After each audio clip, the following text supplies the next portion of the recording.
Welcome, Thunderbird Nation, to the Thunderbird Coaches Show. I'm Jon Smith alongside Delane Fitzgerald, our head coach. And we're joined today by Talmage Brown, our Visit Cedar City Brian Head Student Spotlight. Welcome to the show, gentlemen. John, thank you for having us. We're just happy to be here. We're at Cafe Sabor, ladies and gentlemen. They've got Bluebird chocolates from Logan, Utah. It's a specialty item. You should come down and get some. My mom raves about them. So if you're ever in the mood for some handmade chocolates, they got them right here in the lobby here at Cafe Sabor. We had a great night for football on Saturday. We had a great week in Cedar City. Going to go over a little bit of homecoming, the festivities, and everything what transpired. Let's just jump right into the homecoming review. Man, there was pep rallies. There was Forever Red, which is really cool. Killer Drone Show. It's awesome to have Thunderbird Nation and the city of Cedar City, the community, come together. I mean, there was thousands of people there. Really cool. It was buzzing. Great to see all the people come together, celebrate all things T-Birds. The Wolves of the University of West Georgia came into town. You left out the homecoming parade. Oh, the parade was awesome. Well, I didn't. I heard it was awesome. It was cool. What time was the parade? Saturday morning around 10 a.m. I hate to admit, but I might have still been asleep. You live a hard life.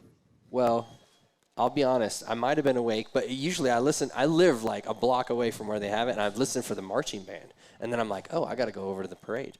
So maybe I'm just deaf now. But I usually love the homecoming parade. Did the football team have a footprint in the? Did you have a float? What happened as far as the football team goes? I wasn't there. We were at walkthroughs for the game. So you guys had business to attend to. The guys that non-dress, the guys that aren't dressing for the game. Got it. They participate in the parade, and the football team has a float, and it's a good deal. And I know there's older people that really, really enjoy it, but it's really for the kids. It's for the kids. And do they throw the candy and get everybody all riled up? I love it. Look, Cedar City loves a good parade. We have a lot of them. It is a good time. That's a fact. Yeah. Ernie's is more than just a gas stop. It's your one-stop spot for fuel, fresh food, and friendly service.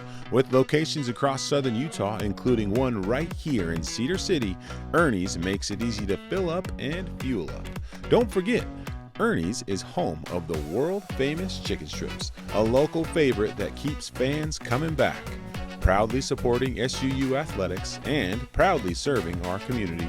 Stop by Ernie's in Cedar City today.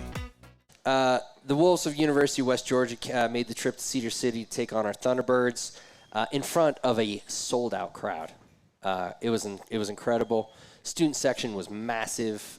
T-Bird Nation, massive. Alumni, massive. It was a great night for football. Let's see. I just trying to figure out how to go about this. It's great to see the support. Rip the Band-Aid off. A lot of support, and it was actually a great game. You had mentioned in your post-conference or your post-game news conference that it was exciting. It was.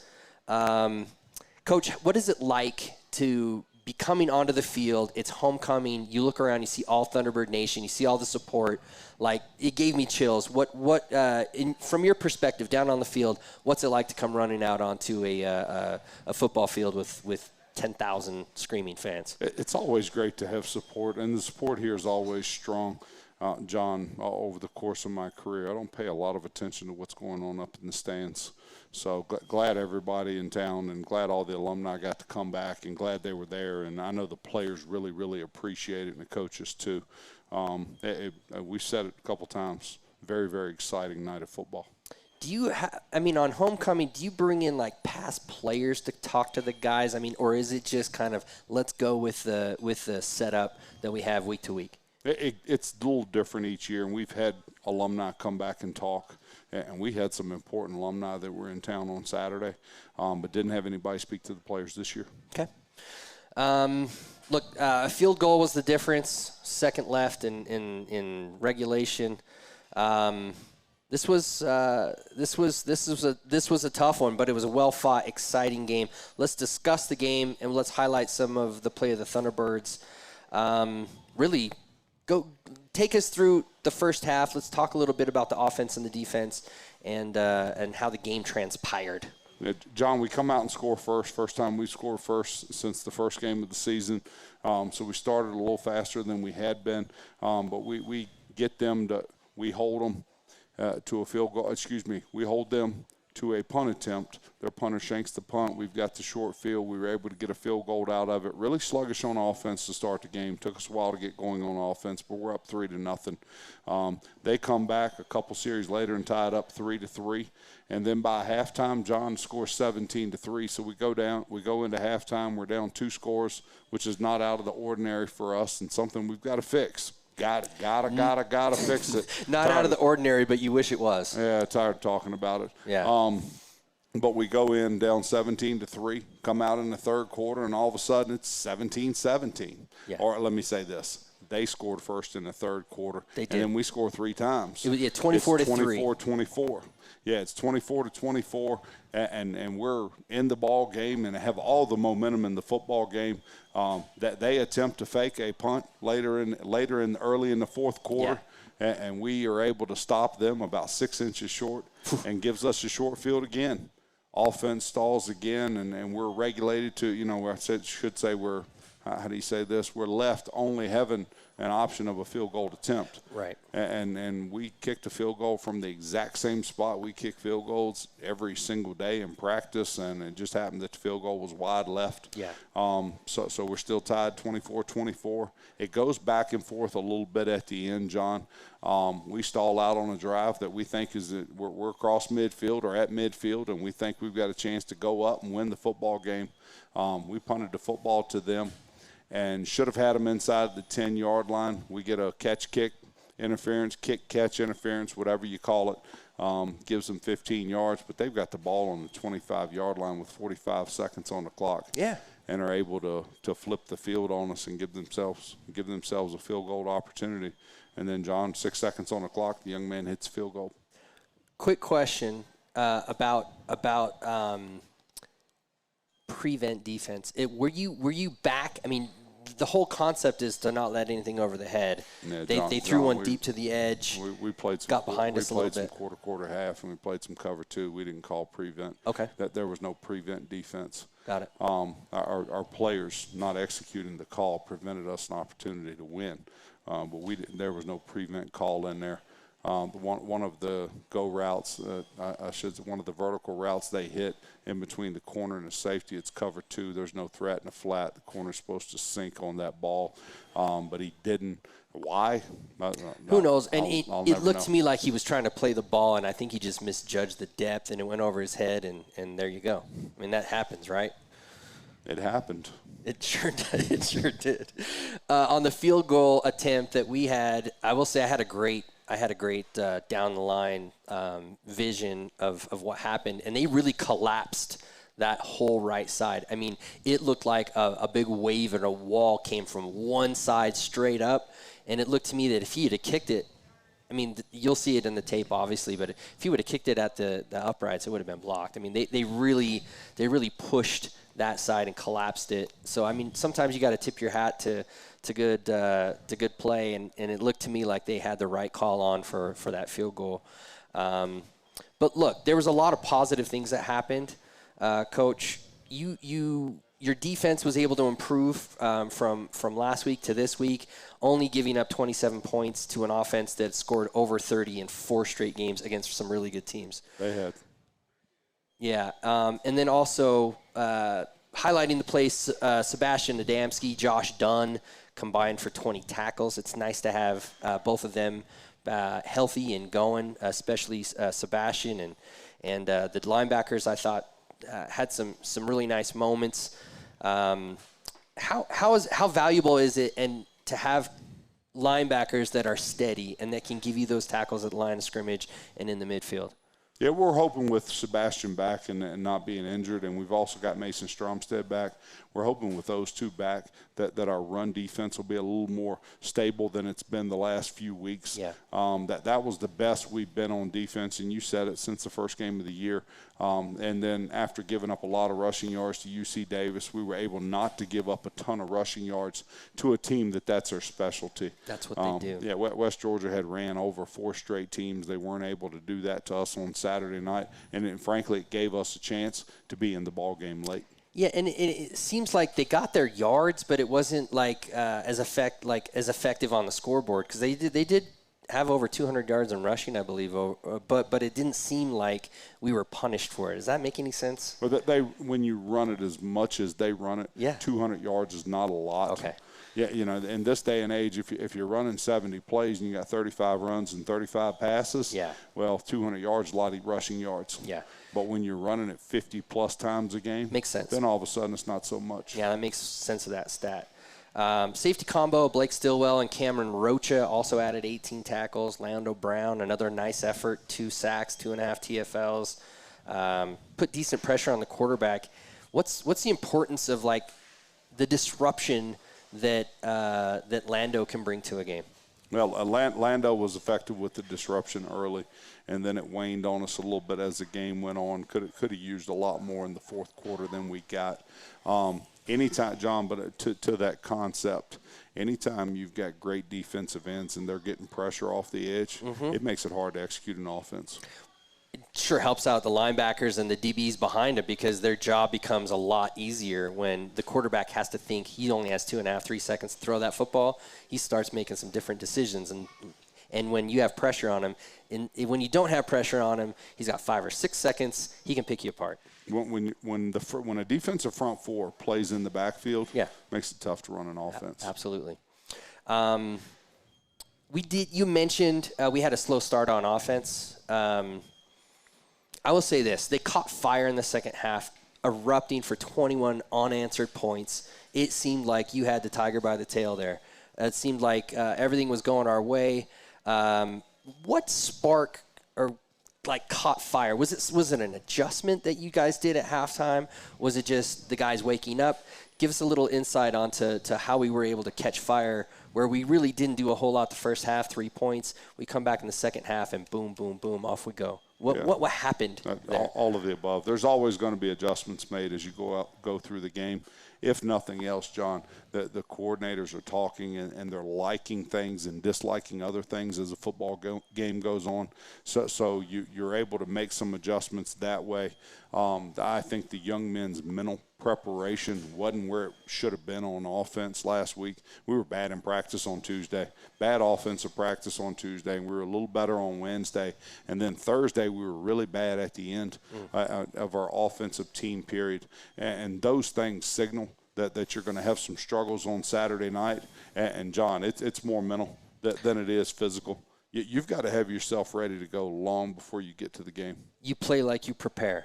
No doubt about that. Yeah. We had mentioned the rushing attack of the Wolves. Our rushing attack, we netted 89 yards. We had over 100, but there was a few sacks in there, and there was some things that contributed to some negative yardage. But Josh Dye, again, two touchdowns, kind of more effective on the scoreboard side, not so much in the yards, but he's getting in the end zone. How awesome is it to have a back that, I think he's averaging 1 or 2 touchdowns a game. Yeah, it wasn't Josh's best night, and it wasn't Braden Whistler's best night, but it wasn't our best night blocking for him up front. Sure. Yeah, our offensive line, we might have set a school record for false starts on Saturday night, which signals lack of cohesion, lack focus. of discipline, lack of focus. Yeah. All of those things. But we weren't great up front with the O-line or the tight ends. And caught fire a little bit late, just like our offense did, and ran the ball better later on in the football game, but we weren't good to start. It's almost like you had to settle into it. It was odd. Maybe some adjustments. Yeah. At home, on homecoming, you shouldn't be settling into anything. Fair. The air attack has been really potent this year. Bronson Barron playing good football. But just kind of one thing that I wanted to look at was the play calling of Will Brunson. He's doing a nice job up in the booth. kind of a co-offensive creator with Matt White. What's it like having an offensive play caller that you knew and coached as a player? Does it give you a little more confidence to know who he is? You've known him since he was probably a teenager. How is that relationship, and how does that give you confidence in your play caller? Yeah, so Bronson was our quarterback back east, and then after Will Brunson. You said Bronson. Yeah, excuse me. Will Brunson. Gotcha. Brunson. Didn't mean to interrupt. Bronson. Yeah, it's close. Potato. It rhymes. Potato. Will Brunson was our quarterback back east, and then after his playing days, he stuck around and coached with us, and he's worked his way up the ranks from a GA to an intern to a full-time coach to now a coordinator, and he's been our play caller for the last 2 years and does a nice job. John, I think Will Brunson and Matt White are both stars as far as football coaches and coordinators, and their future in coaching is really, really bright. We're lucky to have them here right now, and going to be lucky to get them to hang around, for years to come. But excited about those two. You asked about it. I know what Will likes. Mm-hmm. I know what he likes, and I know what he doesn't like. So whenever whenever he doesn't do something that I like that he doesn't like, it gives me a chance to twist the knife. The old Jon Smith tactic. The velvet hammer. The velvet hammer. Hit him over the head with how bad he is at screen design. Talmage can attest to that a little bit. We don't hit a screen all day in practice, and then some reason we call it in the games. But anyway, it gives me something to get after him about on the headsets. Sure. There's a comfort factor for me in knowing Will and what he likes, and I kind of know what's coming next and what he's going to call next without having to ask. And then I'm getting there with Matt White, and this is Coach White's third season with us. So there's some continuity there, and we're fortunate to have them both. Yeah. Looking back on this game, despite the loss, if we're trying to find positives, it felt – There's no silver lining. No, John, there's no what do you call it? You either do enough to be successful or you don't. Yeah. And we didn't do enough to be successful. Sure. Our mentality towards competition and towards being winners at the end, it has to change. And what has to happen is it has to start on Sunday. But I was getting ready to say George Welsh, the old Virginia coach, but it's what was the 49ers coach? How about that one? It's Walsh. Yeah, Bill Walsh. Bill Walsh. Yeah, Bill Walsh, one of the greatest ever. Seifert? Yeah. Seifert was a product of Bill Walsh's greatness. Exactly no doubt about that Yep. one. But Bill Walsh coined a phrase 40 years ago. Winners handle themselves like winners are winners long before anybody else knows they're winners. Winners handle themselves in a different manner long before the winning ever starts happening. Yeah. Well, we've got to handle ourselves like winners on Sunday, Monday, and Tuesday in order to be that on Saturday. Yeah. Despite the loss and despite those things that we just discussed, what positives do you bring away from Saturday's game? What can you build upon? Because there's a learning curve, right? We're Game 5. There's still a long season ahead of us. You preach this. I've heard it 1,000 times. You can never give up. You've got to continue to learn to get better. What positives do you bring out of this game that you can teach your guys the next step? Yeah, and we're not ever going to give up. We're not ever going to give up, and we're not ever going to give in. And anytime we hit adversity, we're going to work harder. We're going to dial it in and be more disciplined and more focused and work harder than we were the week before. The positive is just what we just talking about, learning to overcome adversity and learning to start faster and all those things. And, John, it's not fun conversation, not a fun podcast. But the bottom line in all of this is young men, coaches, players, fans, everybody learns more from losing than you do from winning. You learn a lot more about life and about yourself and about overcoming adversity from adversity than you do from prosperity. Speaking of adversity, you have brought a very special guest to our podcast. So our Visit Cedar City Brian Head Student Spotlight is Talmage Brown. Talmage, thank you for being here. No, thanks for having me. I think Talmage is like a super cool name. Is it a family name? No. Where does the name Talmage come from? It's funny enough, my mom actually hated the name at first, but my dad was on his LDS mission in Michigan and met a family that had a boy that name. Named Talmage. Yeah, and then when he came home, he's just like, I love this name. He's like, I want to name this. My mom's like, absolutely not. And then after I was born, she's just like, you know what? I think we can do it. That's awesome. She looked at you and she said, yeah, he kind of does look like a Talmage. Yeah, that's exactly what she says. Very cool. Well, man, we're excited that you're here with us. We've been talking about adversity.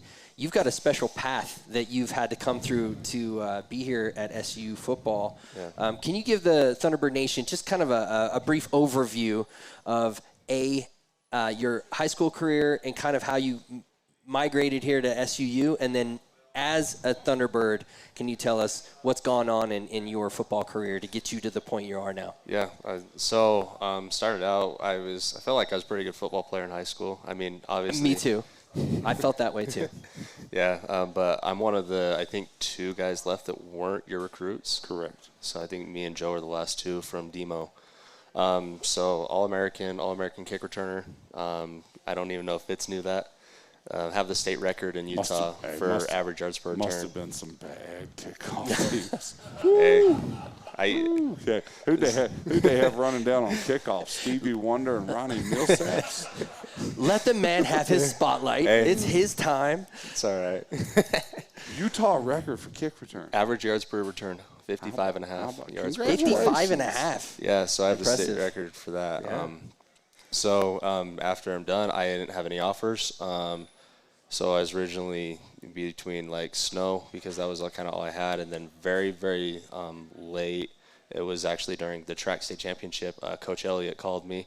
He's just like, hey, we'd love to have you down. Like, I was like, all right, I'm in. I was like, it's just a walk-on, but I was like, I'll take it. It's my only Division I. Game on. I was like, I'm in. Like, Yeah. let's go. Very And so came down.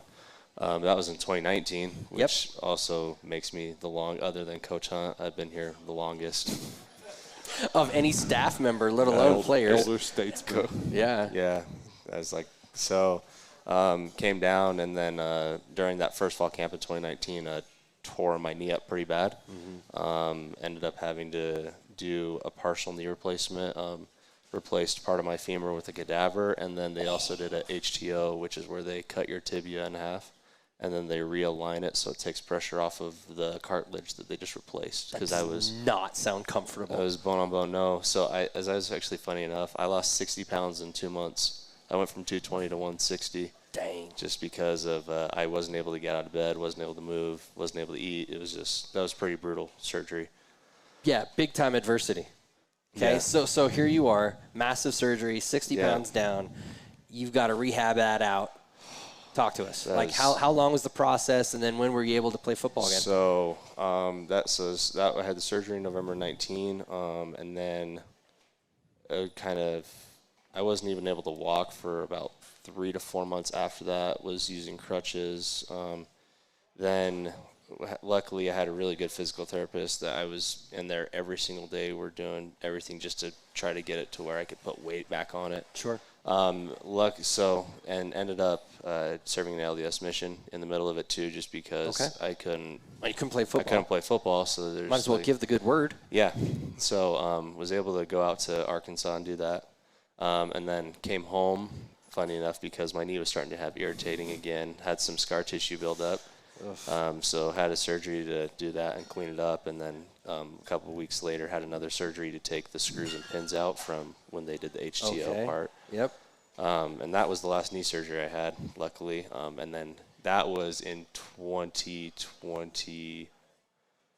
2020 was the last surgery, and then 2021 was the first fall back for me. Okay. And have you been healthy since 2021? No. I wish that was all. So briefly. So 2021, played in my 4 games and then redshirted. And then 2022, this was Fitz's first year, I had a torn labrum in high school, didn't know about that. My doctor misdiagnosed, which loved that happening. Yeah. Then had surgery on that, and then tore my rotator cuff about 6 months later. In November, I believe, and then after the rotator cuff, I also had another labrum surgery somewhere in there that I don't remember where it's at. But Sooner or later, we'll get to the gallbladder. I still have the gallbladder. Okay, good. But yeah, I forgot about the appendicitis one too. Hey, there you go, appendix. My fault. The other thing. Wasn't there like some nick of a blood vessel or something? Yeah. Oh, yeah. So this was the day before spring ball in 2022 or 23, I believe. Well, it was so long ago. It feels like it. Yeah. No, I went in I had appendicitis, went into the ER, had the surgery, sent me home. Just felt weird. My roommate walked in and walked to me. He's like, "You look pretty white." And then I started throwing up again after not eating all day because I had the surgery. Took me back, and turns out I lost over 3 liters of blood because the surgeon nicked you. He may or may not have done something, and who knows? Yeah, but I was internally bleeding, and they gave me less than a half hour before I was dead. Oh my gosh! So Walking dead.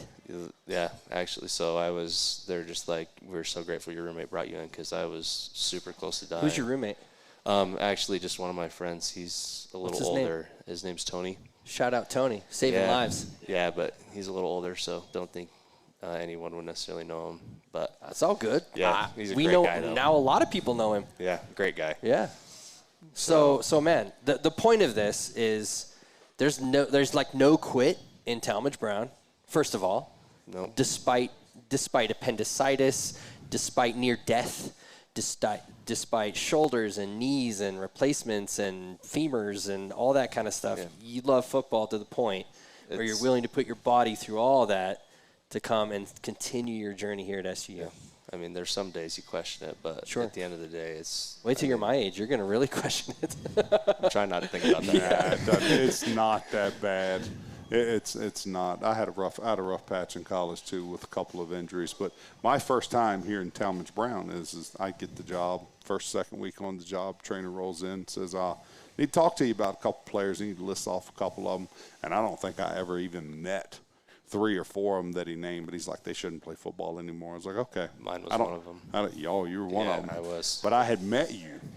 Because you had come in and introduced yourself, and he goes, "You've got to tell him that he can't play anymore." I went, "No, buddy. Yeah, that's I'm not going to. Yeah, that's I'm not. your job. I don't get paid to do that. Yeah, that is your job." And I said, "You know him better than I do, but he looked pretty determined when I met him last week. So enjoy that one." Yeah, I forget. Dr. Newman and Nate Lauer, who was the athletic trainer at the time, they sat me down and they're like, "Hey, you need to be done." And I'm like, "I'm not going to quit. Like, I'm going to finish it." I was like, "This is what I want to do." And now you're getting some time. You're on the field a little now. You're seeing things. We had a crazy ending to the game. So there's 6 seconds left. They kick a field goal, which I don't know why they called timeout 6 seconds. Maybe they should have called timeout with like 3. But anyway, they give us 1 second. They got to kick off. You want to know why? Yeah, please tell me. Because if the snap is botched, I get that. If the holder botches the snap, he can just cover it up. You bang another timeout, and then you get to kick it again. But you can do that with 4 seconds too. Sure. It's really close if you do. It's close. It's too close. All right. No, you guys are the experts. If you say so. No, you guys are the experts. I just felt like, man, they gave us one play, and sometimes that's all you need. Yeah. And so here comes the kickoff. From your perspective, this is a crazy moment. Give us what transpired the last 1 second of the football game. So I'm one of the back, what we call it, at the left tight end position. So I ran, goes over, drops the ball, which already in the back of the end zone. In the back of the end zone, which that's already, I can't say that. Yep. It's not a great moment. Nope. He goes over, picks it up. So next, my job is just to get deeper than him. So in case he can't return it, then he can throw it over to me, which he ends up doing. I cross the field, running around. I see Devin in the corner of my eye. I feel someone grab my leg. I pitch it out to him. As soon as Devin gets it, throws it back out to Ran. And Ran has a shot with that fast. Yeah. With no time on the clock. No time on the clock. We have an clock. opportunity. Yeah, and you're on the ground, and you hear the crowd roar, and you're like, no way. I was just like, adrenaline's just pumping through my body. I was like, did we? And then I get up, start running over, and the ball's on the ground, and I'm just like, oh. Yeah. Look, it was an exciting, unfortunately, not the ending we would like, but the point of that is there's no give up. We're going to go all the way to the whistle. We're going to go all the way to the end of the game, and we're going to give Thunderbird Nation everything that we got. Yeah. When I say we, I mean you, because I don't play football. But I just you're in this too. Okay, all right, I'm in. You haven't given the big plug and the pitch and all that, but Jon is responsible for a ton of the fundraising that we do in football here. It's my pleasure to do that because stories from Talmage and everyone that's been on this podcast and all those that haven't been on the podcast. Everyone has a unique and individual experience at Southern Utah University. And in my opinion, it is absolutely worthwhile to support these young men as they learn and grow and have experiences, just like Talmage has just told us about just the crazy things that people will do and learn and grow from at SUU football. So, yeah, it's my pleasure to do that. Is there anything else you want to share with Thunderbird Nation? I mean, you've shared a lot. You've got HIPAA is calling. I'm not even sure what's going on, but anything else you want to shout out to He's Thunderbird like Nation? the old sitcom in the 90s. You know, a coach with Dauber. Yeah, Dauber. Coach would tell the recruits, hey, with a little bit of luck, after 11 semesters, Talmage has got a chance to graduate this semester. And speaking of, what are you studying? I mean, you've been here a while. Yeah. Well, I didn't actually. They ended up pulling me out of school so I could maintain my eligibility, which is why I'm still able to play being humble. right now. They're getting ready to name him Dr. Brown. Dr. Yeah, Brown. That's a lie. No, I'll finish my degree this fall, but I'm in business management program right now. Fantastic. Well, no, it's been a long semester for us, and it's been a long fall thus far. One of the highlights of our team's fall and of my fall was being able to award Talmage a scholarship for everything that he had done for the football program and is going to do going forward. And after all this, John, he's got another year. Yeah. That's awesome. Somehow, some way, Lord provides. Sticking around, man. Hey, the first ever college football player to get his AARP card while still having eligibility. I love it. Hey, I love it. I'll be younger than Bronson is right now, so he's still got me. Oh, that's fair. That's awesome. Thank you for sharing your story, being here. Your persistence is a lesson to us all, and we just really appreciate you, man. When it comes to smiles, Thunderbird fans know who to trust: Webster Orthodontics, the preferred orthodontist of SUU athletics. They're the reason Thor the Thunderbird has that beautiful game day grin, and they can do the same for you. Whether it's braces or Invisalign, Webster Ortho provides personalized care and outstanding results, proudly supporting SUU athletics and our community. Visit WebsterSmiles.com today to schedule your consultation. Webster Orthodontics. Show off that Thunderbird smile. Let's go to the next segment. This is the Pizza My Mind, sponsored by Pizza Hut. Fan-submitted question. Admittedly, this is a little bit basic, but for those out in Thunderbird Nation that don't understand, like, the preparation of football, you had mentioned walkthroughs. Yep. Okay?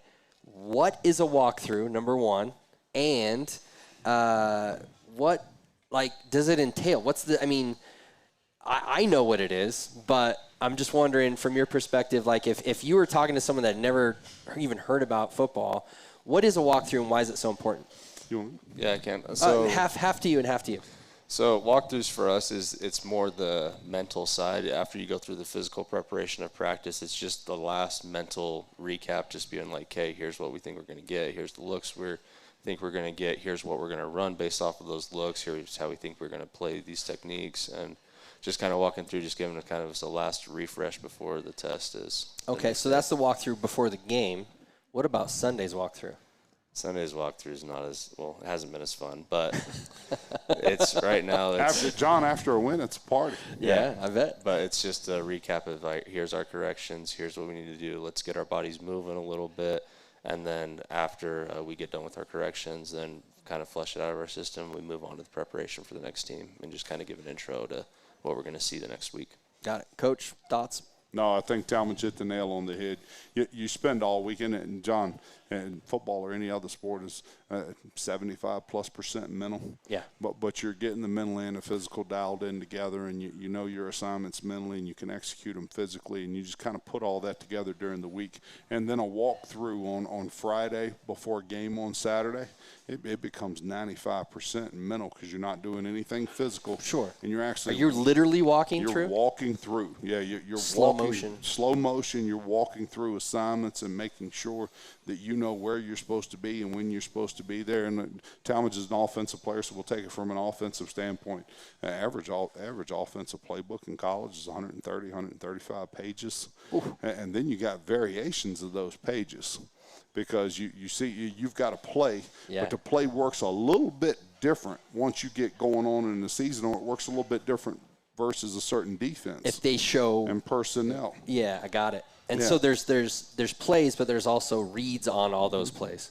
But you're walking through every play. You're walking through your assignment on every play on a Friday before a game. Yeah. Thank you. I think there's a lot of people out there that we talk about walkthrough, but some people out there that haven't played the game or haven't been around the game have no idea what we're talking about. Sure. So that one came through, and I thought it was worthy of the Pizza My Mind, sponsored by Pizza Hut. Football is a different sport because at a minimum you got 7 days between each game. Yeah. So you finish playing, and you've got from the next time you play, you've got 6 days and 21 hours. Yeah. But before you play again, so there's a lot of preparation. And I'm not afraid to say this. Some people might be, but hey, maybe the most overanalyzed, overcoached sport that's ever been invented. But it is, and you go through such minute details over and over and over again. Well, and so many moving parts. If one of the parts doesn't move the way it's supposed to, it can throw off the other 10. Yeah, you go and I like both sides of the ball, but defensively, you can have 1, 2, 3 guys do the wrong thing. And if 8 guys rally to the football and do their assignment, it's still okay. Yeah. Offensively, let 1 or 2 guys not do their assignment. Get someone killed. It looks really bad. Yeah, absolutely. All right, Coach, thanks. Thanks for that perspective. Not unfortunately, but the world turns. We have another talented opponent waiting for us on Saturday. It's wave after wave after wave. It seems our conference this year is just really playing great football. That's the reality of it. We've got Tarleton State down in Stephenville, Texas, on Saturday. They're ranked nationally up to number 3 in the national polls, undefeated, 6-0, 7-0. I don't know whatever it is. They played the week 0 game. They had a bye, so they're 6-0. 5-0. 5-0. 5. Thank you. 5-0. And look, we don't want them to be 6-0. We want them to be 5-1 after Saturday. Some interesting facts and interesting stats coming from Reagan Hunsaker. In our series with Tarleton State, the home team has never won. Correct. So we beat them in Texas twice, once on their home field, once on a field in Arlington, Texas. And they beat us at home. And, 3 out of the 4 have been 3-point games or less.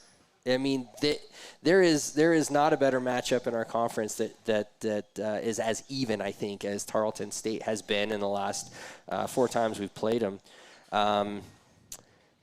Let's break down the Tarleton State Texans, and then we'll get after them on Saturday. Yeah, John, good football program. Have spent a bunch of money. One of the top 5 funded programs in the country, FCS. Yeah. You keep hearing that their president has been charged with getting them FBS as fast as possible, and that seems to be it. Maybe quote of the fall is that they beat Chattanooga 2 weeks ago, and the Chattanooga coach, frustrated after the game, he said, "What y'all just watched is our $30,000 NIL versus their $700,000 NIL." And I like Rusty, and he does a good job, but his numbers are inaccurate. Sure. Chattanooga has a lot more than $35,000. He was fibbing on that side. Yeah, and Tarleton's probably somewhere around $1 million in NIL. Yeah. John, give them credit. Hey, there's my quote before we play. Hey, we're getting ready to watch our $25,000 in NIL versus their $1 million in NIL on Saturday night. Let's just fib all the way. There is where we're at. I'll bet you I'm closer than Rusty is. Maybe. I don't know. I'll bet you.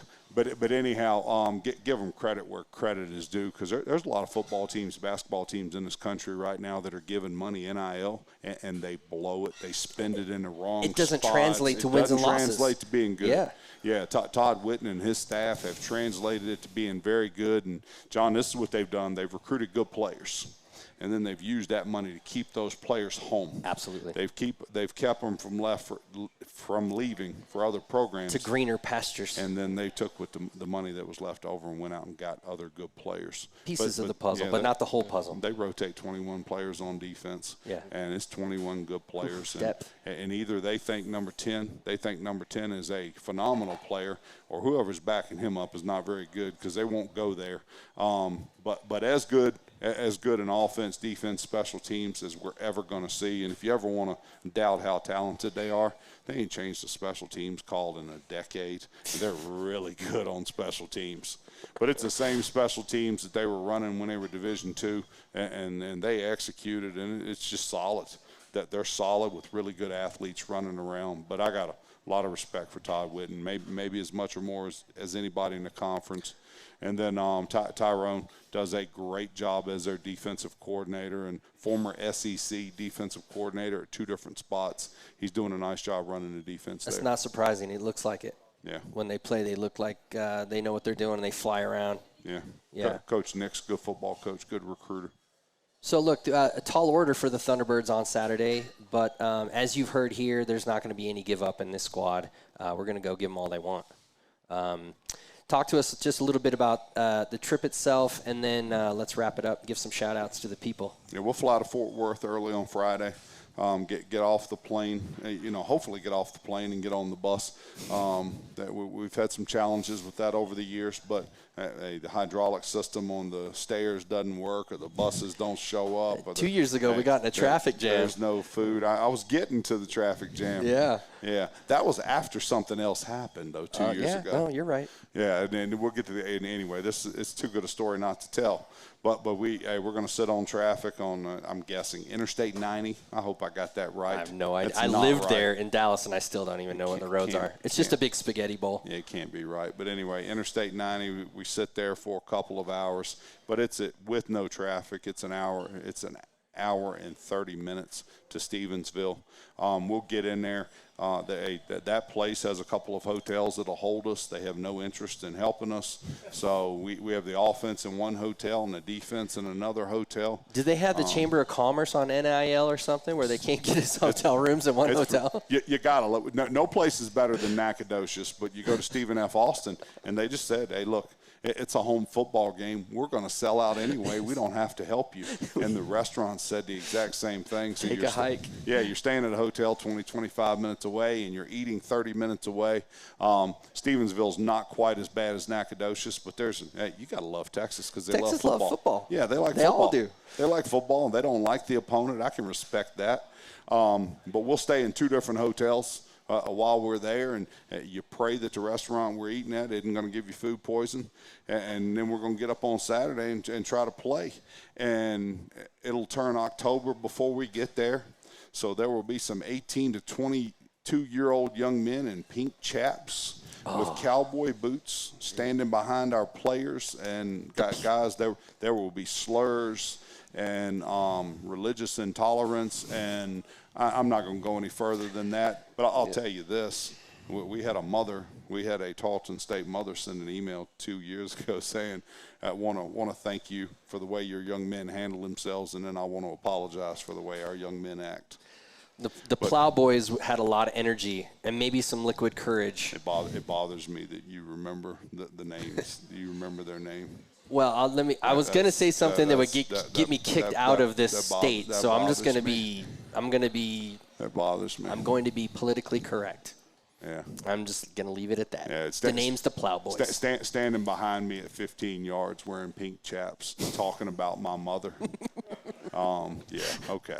Okay. All right, buddy. So it's going to be exciting, is what you're saying. There's going to be some. There's going to be some sparks. There's going to be some energy in the deal. I think it's a great learning experience. There you go. So my daughter Layla's going with us on Friday. Oh, cool. And I firmly believe that my child's going to learn more on the trip this weekend than she would learn in a month of actual 8th grade. Real life is about to hit her smack dab in the forehead. Right in the face. Yeah, that's exactly right. Coach, thank you for being here and breaking all this down with us. Let's go ahead and get some shout-outs. Talmage, go ahead. You got anybody you want to shout out before we close? I mean, I'll shout out my parents. I mean, they've been my biggest supporters through all this. I mean, you've heard about all this stuff. Oh, yeah. I mean, being on their health insurance. I know that's Mom and Dad's names? I know that was a hefty task. Tim and Marianne. Is it health insurance or college education? What cost them more?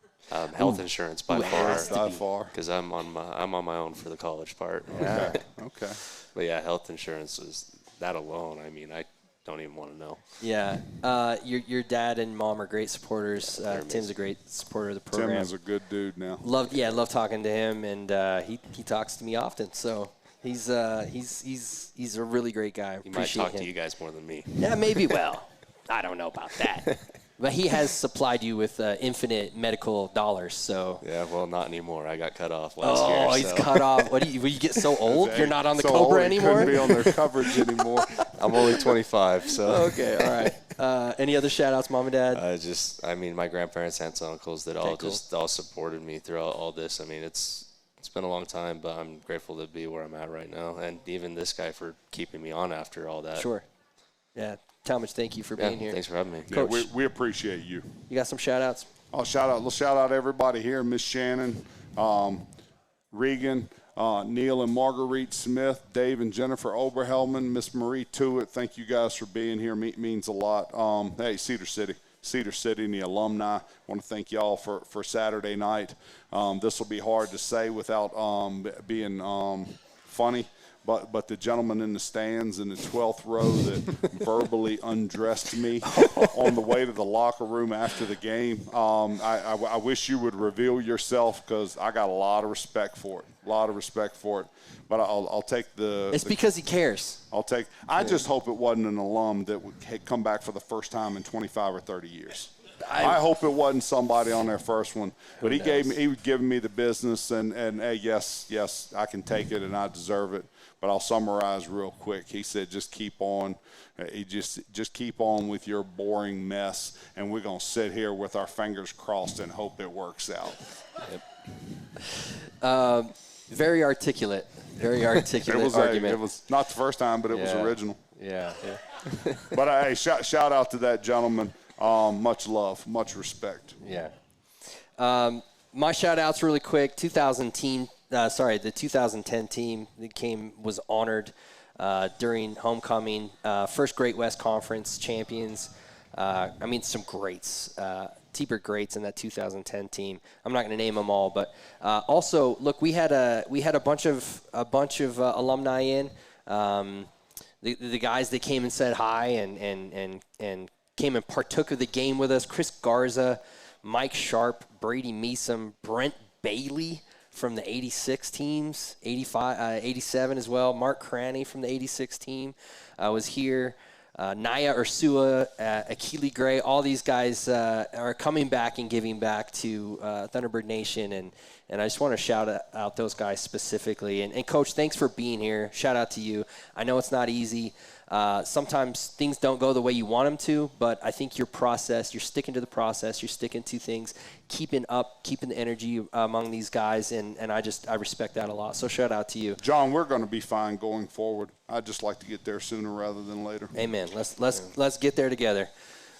Ladies and gentlemen, for Talmage Brown, for Delane Fitzgerald, I'm Jon Smith signing off. Go Thunderbirds. Go Thunderbirds. Go T-Birds.